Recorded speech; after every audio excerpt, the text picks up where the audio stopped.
E aí, me conta. O Deus da guerra tá desolando vocês? Oh, que dó. Pois é, a gente ainda tá sob Áries e a gente ainda tá sob os cortes. E aí, tá cortando o que não precisa mais na sua vida ou o quê? Tá esperando alguém vir e cortar? Vamos lá, o que eu quero trazer hoje? Vou trazer um início de uma história. Só o início. Vocês sabem como que começou a Guerra de Troia? Pois é. Teve um motivo para ela ter acontecido, é óbvio. Alguns sabem que foi por conta do sequestro de Helena, mas teve uma história por trás disso. Certo dia, os deuses ofereceram um banquete e os deuses principais foram chamados lá no Olimpo. Beleza, a galera foi. Mas uma deusa em especial não foi convidada. E o nome dela, Eris, não foi convidada. E aí ela ficou o quê? Desolada. E aí ela, beleza, vou vingar desses deusezinhos sem vergonha. Ela foi, apareceu no banquete com uma maçã de ouro. Simplesmente jogou a maçã lá e falou assim: essa maçã deve ficar com a mais bela de todas. Aí você imagina um monte de deusa reunida, todas cheias de si. Qual é a mais bela de todas? E aí, quem que é o deus dos deuses? Júpiter. Sobrou para ele. Vai lá, decide aí, meu camarada. O que ele fez? Covarde. Ele foi até um cara chamado Paris. É um simples pastor. E falou assim, ó, resolve aí. Qual das três era Afrodite, Atena? Você acha mais bela? É sacanagem. É assim que os deuses fazem com a gente. Joga a decisão na nossa mão, porque ninguém decide pra gente, não. Então vamos lá, né? Não vou contar a história toda, não, mas o que eu quero dizer até aqui, né? Paris ficou para resolver essa situação. E aí? Quem será que ele escolheu e por que ele escolheu? Vou resumir. Ele escolheu Afrodite porque ela ofereceu a ele o amor. Ele poderia escolher e ficar com a mulher mais bela do mundo. E quem era a mulher mais bela do mundo? Helena. E ela já era casada. Foda-se. Vai ficar com a Helena então. Se ela. Tudo pela maçã de ouro. Olha o tamanho do orgulho dessas deusas. Né? E aí ela foi lá, fez a Helena se apaixonar por ele, né? Porque o Cupido é de Afrodite. E causou toda uma guerra de sei lá quantos anos. Enfim. O que eu quero dizer com Eris, né? Eris representa a discórdia. E a discórdia está relacionada com o signo de Áries. Sim, está relacionado. Lembra que eu falei que Áries é o signo do início? Então algumas coisas precisam acontecer. Toda aquela guerra se desencadeou e teve um motivo para isso, e um monte de gente morreu e se fortaleceu no caminho, tudo porque teve uma fagulha inicial. Isso é Áries. Mexeu, aconteceu. Ou seja, um passo que você dá pode desencadear uma infinidade de ações na sua vida. Então, a importância do movimento a gente encontra logo nesse mito. Eris, a discórdia, aquele passo que você vai dar, que parece que você vai confrontar o mundo, ele é necessário. Ele não deve ser excluído. Isso é Áries. Quando uma pessoa nasce sob o signo de Áries, o fulano é ariano. O que significa? Significa que na hora do nascimento o Sol estava sob o signo de Áries. E aí o Sol fica cada mês num signo. Só que não é um mês redondo, né? São 30 dias, começa mais ou menos dia 19 até o dia 21, o Sol está trocando de signo. Então quando a pessoa é ariana, a pessoa está com Sol em Áries, só que a gente tem que considerar todo um mapa, porque senão ficaria assim. Então todo mundo que nasceu sob o signo de Áries é igual. Óbvio que não. A gente está falando de 5, 10% do mapa quando a gente fala que é de tal signo. Então é muito mais amplo do que isso. E aí eu vou trazer um exemplo de alguns arianos aqui, conhecidos, para poder a gente ilustrar melhor ainda esse signo. Primeiro eu vou trazer uns personagens fictícios, conhecidos. Viking, o Ragnar e a Lagertha. Vocês conhecem. Os dois heróis daquela série. Ali eles representam o guerreiro, eles representam Marte.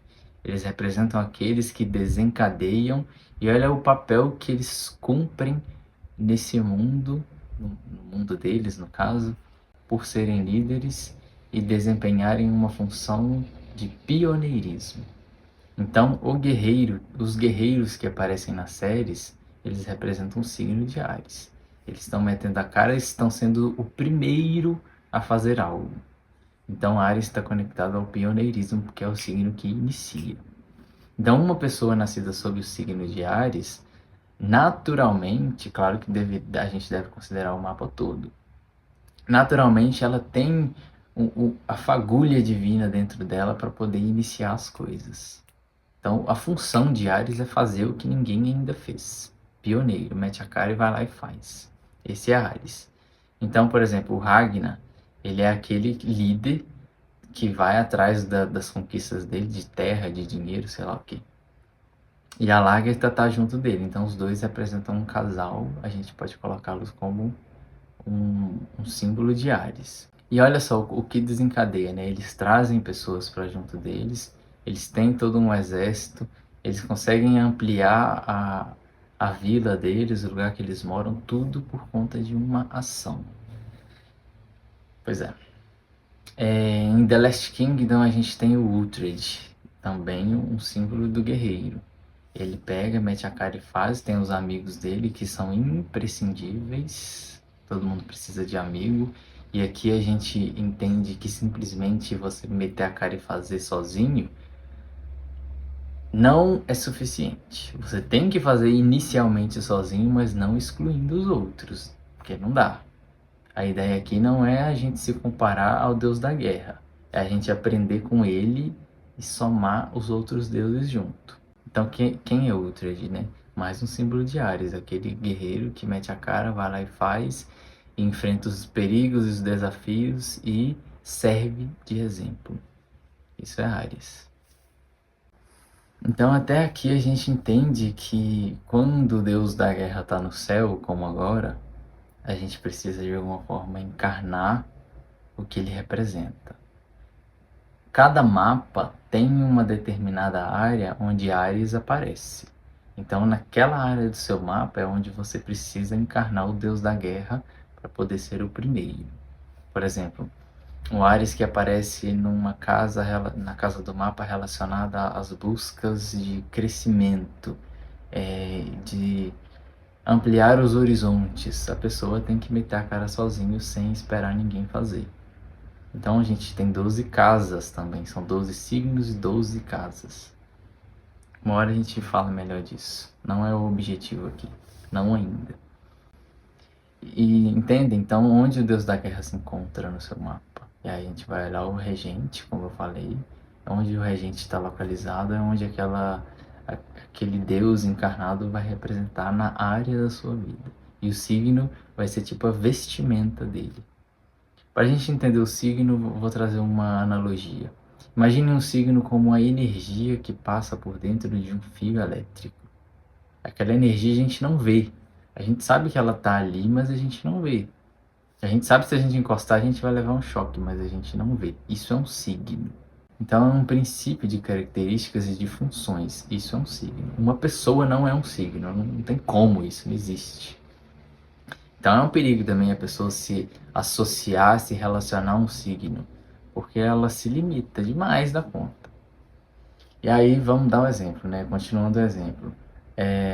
A energia que passa é o signo, e aí quem é o planeta? É aquele que encarna o signo, lembra? Então a gente coloca a lâmpada, por exemplo, como o planeta. Vamos supor, a lâmpada vermelha a gente associa a Marte. Então essa energia que passa ali vai acender a lâmpada. Quem faz a luz é a lâmpada. A energia sozinha, por si só, não faz a luz. Então o planeta, ele encarna a energia. E aí dependendo da energia que está ali, dependendo do signo que está ali, aquela lâmpada vai produzir uma luz diferente, entende? Por exemplo, um Marte no signo de Terra, ele vai representar a luz do signo de Terra. E aí a maneira desse deus da guerra, desse princípio do guerreiro agir, vai estar relacionada ao elemento terra. Tá, mas então são 12 signos, então só existem 12 formas de ter um movimento do deus da guerra.